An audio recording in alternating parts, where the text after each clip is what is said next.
السلام علیکم ورحمۃ اللہ۔ اس لیکچر میں ہم اس بات پہ بحث کریں گے کہ کیا جنت اس وقت موجود ہے، کیونکہ بعض فرقے ایسے بھی ہیں کہ وہ کہتے ہیں کہ جنت ابھی پیدا نہیں کی گئی، ابھی اس کا وجود نہیں، بلکہ روز قیامت اللہ اس کو پیدا کرے گا۔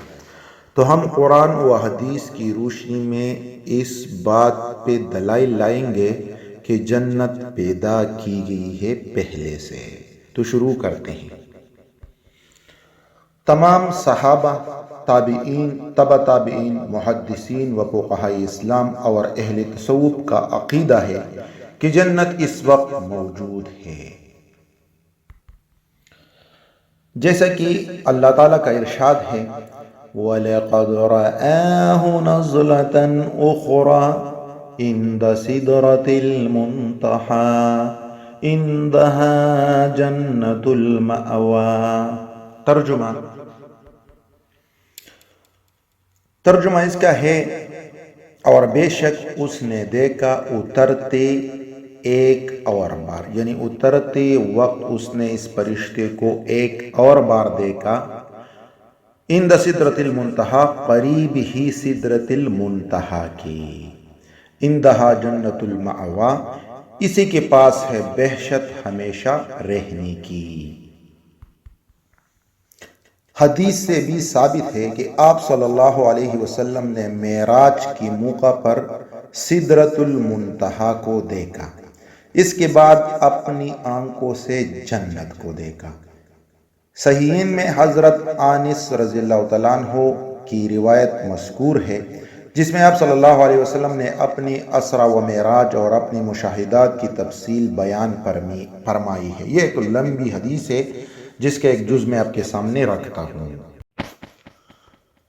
جب حضور معراج کے رات جبرائیل علیہ السلام کے ساتھ اللہ سے ملنے جا رہے تھے تو سدرۃ المنتہا، جو کہ 7 آسمانوں کی اوپر ایک جگہ ہے، وہاں پہنچ کر حضور صلی اللہ علیہ وسلم کو جبریل نے کہا کہ آپ صلی اللہ علیہ وسلم اکیلے جائیں گے، آگے جانے کی مجھے اجازت نہیں۔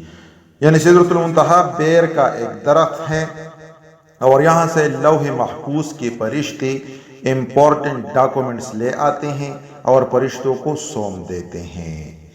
اور یہ بات بھی واضح ہے کہ لوح محفوظ کی، جو کہ اللہ کا ایک سیکرٹ دفتر ہے، اس کے فرشتے الگ ہیں، اور دنیائی کاموں کے لیے یا آسمانوں کے لیے جو فرشتے ہیں وہ الگ ہیں۔ یہ فرشتے لوح محفوظ تک رسائی حاصل نہیں کر سکتے، ان کی کٹ اپ لائن جو ہے وہ سدرۃ المنتہا ہے، سدرۃ المنتہا سے یہ آگے نہیں جا سکتی، ایون کہ جبریل امین بھی نہیں جا سکتا۔ تو حدیث کا معنی اس طرح ہے، کچھ اس کا مفہوم ہے۔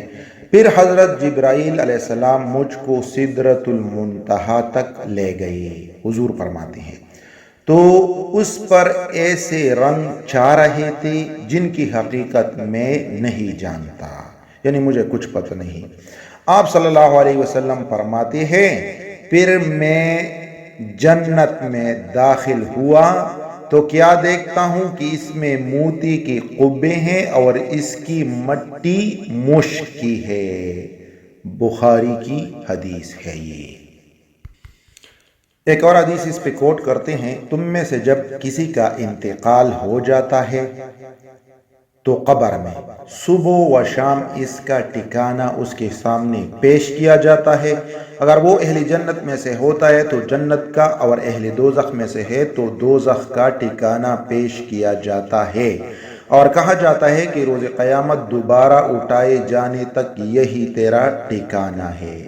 یہ بھی بخاری کی حدیث ہے۔ اس کے علاوہ مسند احمد اور مستدرک حاکم اور صحیح ابن حبان وغیرہ میں حضرت براء بن عازب رضی اللہ عنہ کی حدیث ہے، یہ ایک لمبی حدیث ہے۔ فرماتے کہ ہم رسول اللہ صلی اللہ علیہ وسلم کے ساتھ ایک انصاری کی جنازے میں نکلے، اور یہ ایک لمبی کہانی ہے، میں ایک پارٹ اس کا یہاں پہ رکھ دیتا ہوں۔ اس حدیث میں یہ بھی ہے، آسمان سے ایک ندا لگانے والا ندا لگاتا ہے کہ میرے بندے نے سچ کہا، لہذا اس کے لیے جنت سے لا کر بستر بچھا دو، اس کو جنت کے لباس پہنا دو، اس کے لیے جنت کا دروازہ کھول دو۔ فرمایا تو اس کے پاس اس کی خوشبو وغیرہ آتی رہتی ہے۔ ایک اور حدیث اس پہ کوٹ کرتے ہیں، بندے کو جب قبر میں رکھ دیا جاتا ہے اور اس کے ساتھی واپس چلے جاتے ہیں، اس دوران وہ ان کی چپلوں کی آواز کو سنتا ہے۔ فرمایا اس کے پاس دو فرشتے آتے ہیں، وہ اس کو بٹھاتے ہیں اور اس سے کہتے ہیں تم اس شخص یعنی حضور صلی اللہ علیہ وسلم کے بارے میں کیا کہتے تھے؟ فرمایا اگر وہ مومن ہو تو کہہ دیتا ہے میں گواہی دیتا ہوں کہ وہ اللہ کے بندے اور اس کے رسول ہے۔ فرمایا اس کے بعد وہ فرشتے اس سے کہتے ہیں تم جہنم میں اپنا ٹھکانہ دیکھ لو، یعنی یہ اسے دکھایا جاتا ہے کہ جہنم میں یہ آپ کا ٹھکانہ تھا۔ اللہ تعالیٰ نے اس کے بدلے میں تم کو جنت کا ٹھکانہ عطا فرمایا ہے۔ نبی کریم صلی اللہ علیہ وسلم نے فرمایا وہ ان دونوں ٹھکانوں کو دیکھتا ہے۔ بخاری کی حدیث ہے۔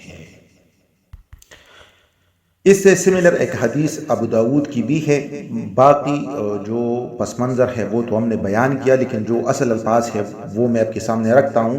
جب وہ جنت کی نعمتوں کو دیکھتا ہے تو کہتا ہے کہ اے میرے رب جلد از جلد قیامت قائم کر دیجئے تاکہ میں اپنی اہل و عیال اور مال و متاع کی طرف لوٹ جاؤں، تو اس سے کہا جاتا ہے سکون کے ساتھ ٹھہرے رہو۔ ابو داود کی حدیث ہے۔ اس سے ریلیٹڈ ایک اور حدیث صحیح بخاری میں حضرت اسماء بنت ابی بکر الصدیق رضی اللہ تعالیٰ عنہ کی روایت بھی اسی مضمون کی وارد ہوئی ہے کہ صلاۃ الکسوف کے موقع پر آپ صلی اللہ علیہ وسلم نے فرمایا مجھ سے جنت قریب ہوئی، یہاں تک کہ اگر میں جرأت کر لیتا تو تمہارے پاس اس کا ایک خوشہ لے آتا۔ اللہ اکبر۔ اور دوزخ مجھ سے قریب ہوئی، یہاں تک کہ میں نے کہا اے رب میں ان کا نظارہ کر رہا تھا، کیا دیکھتا ہوں کہ ایک عورت کو ایک بلی اپنے پنجوں سے نوچ رہی ہے۔ میں نے کہا اس عورت کی یہ حالت کیوں ہے؟ فرشتوں نے کہا اس نے اس بلی کو اپنے پاس روکے رکھا یہاں تک کہ وہ بھوک سے مر گئی، نہ اس کو کھلایا اور نہ اس کو چھوڑا کہ خود کھا لیتی۔ اللہ اکبر۔